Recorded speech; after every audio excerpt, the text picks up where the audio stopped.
Hello everyone and welcome to the Shadow Realm. Today we're going to showcase the Adventurer Phantom Knight deck profile. This is possibly one of the best decks of the format and one of the decks that you have to be prepared for. Before we start, a friendly reminder to like and subscribe to the channel for more videos like this. Now let's dive right into the deck profile. We are of course playing the Wandering Griffon Rider and the triple copies of Water Enchantress of the Temple. This card is amazing because it allows you to search for Artifact Lancea and it's also a level 3 extender when you have an Adventurer token on the field. As you can see, we're also playing the Burning Abyss package because it raises the deck's ceiling by a lot. After the deck profile, I will have some replays where I will explain to you why the BA package is really important in this deck. Playing Tour Guide from the Underworld is not an option in this deck anymore because we can't activate normal summoned monster effects after we activate the Rite of Arameser. Small Danger package and Junk Forward are great extenders in the deck, and playing as Blossom is really important, especially if we don't have another level 3 body on the field. Also, Fool's Peril is really important for the consistency of the deck, and despite what some people think, having 2 Fusion Destinies really makes the deck to rely heavily more on Anaconda, but that's not a problem at all.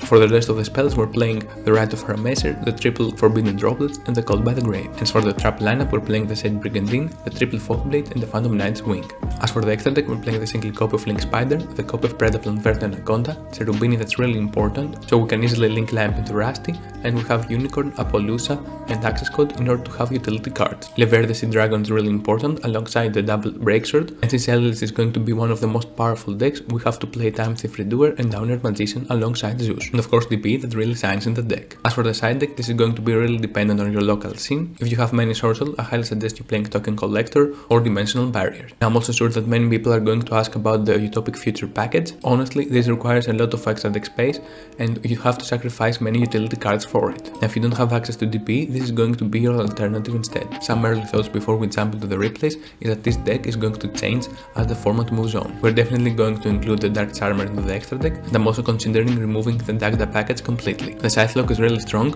but moving forward we will have Thunderies and Eldritch that are 2 decks that don't care about the Scythe lock at all. Now let's jump into the replays and see what we can do. Now for the first replay, we're going to see one of the best combos that we can have. Start with the Rite of Arameser, we special summon the token and activate the Journey of Destiny to search for a Wandering Griffon Rider and discard the card to the graveyard. And the awesome part is that we have the Water Enchantress, so we can special summon her for free and then use the Jackalope in the hand in order to go into Cherubini. In this scenario, we have Thornscales in the grave, we're going to send Graff with the effect of Cherubini, and then we can easily go into Rusty and activate the effect of Seer and chain block it with the effect of Faithful Journey in order to revive back the Cherubini. And we're going to activate the effect of Rusty, setting the Sage Brigandine and sending the Ancient Cloak to the grave. Now we can search for Silent Boots and then trigger the effect of Thornscales in the grave to revive Thornscales back and then activate his effect to foolish another PK to the grave. And in order to keep our resources in rotation, we're going to Levier and reviving back the Ancient Cloak, activating his effect to boost Rusty, getting another Rite with the effect of Enchantress. Now we have enough link materials to go into 3 material Appaloosa and activate Wings in the graveyard to revive back a PK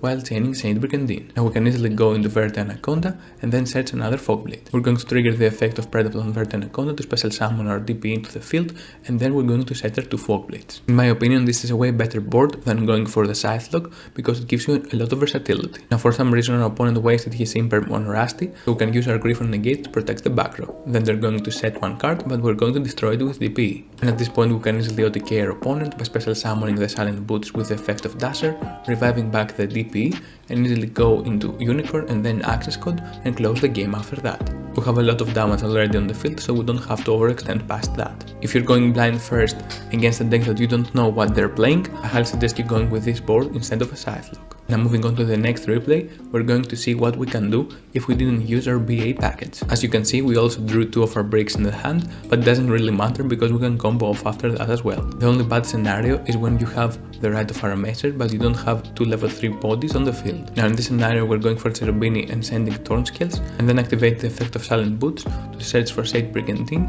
and then revive back Thornscales. Now we can use Thornscales effect in order to send Draco back to the grave, so we can foolish for Phantom Knight's Wing, and then Draco back is going to equip itself to the token on the field. Then we can revive back the boots, activate the Sage Brigandine because we have no traps on the graveyard, and then go into Rusty. And then we can use the effect of Ancient Cloak in order to search for Stained Greaves, and go into Levier with the level 3s that we have on the field. Then we can revive back the Ancient Cloak and activate the effect of Stained Greaves to special summon itself to the field.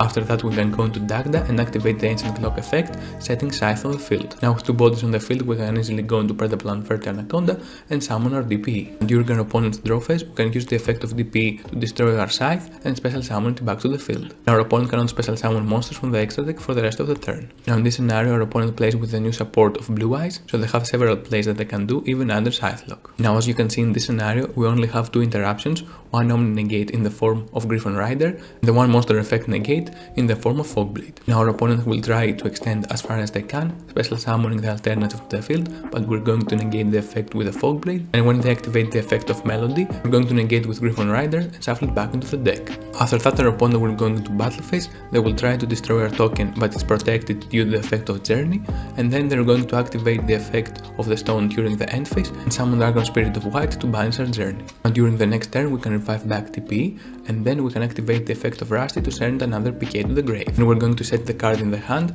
and attempt to draw 2 cards with the effect of Celestial, and as you can see we draw the Griffon Rider and special summon it back to the field. We also use the Droplet in order to clear our board, so we can easily go into an Exist place. We revive back Thornscale and special summon Silent Boots, so we can Exist summon into Breaksword and then destroy one card with the effect of Rusty and one with the effect of Breaksword. And after Breaksword gets destroyed, we can special summon back to PK as level 4s, go into Time Thief Redoer, special summon back the Breaksword and close the game after that. Now let's move on to the last replay. As you can see we don't have any level 3 in the hand, but since we have Foolish, we can go full combo. We're going to start the combo with the Adventurer line, special summoning the token and then the Wandering Griffon Rider, and then we're going to search for the Dragon Steed. Then we can use the Foolish Burial to send Thornscales to the grave, and then activate the effect of Fogblade to revive it back. Now we can use Thornscales to send Ancient Cloak to the grave and equip back the Dragon Steed to the token. We're going to search for Silent Boots and special summon to the field so we can have 2 level 3s and go into Cherubini. Then we can use the effect of Cherubini to send Graff to the graveyard and special summon Seer from the deck. Now we can easily go into Rusty and revive back the Cherubini from the graveyard. Then we can use Rusty effect to set Shade Brigandine and send Gloves to the grave and special summon Shade and go into Artifact Dacta. Now we're going to Foolish for Wings and then use the effect of Wings to revive back the Silent Boots. Since we have a normal summon get, we can normal summon Us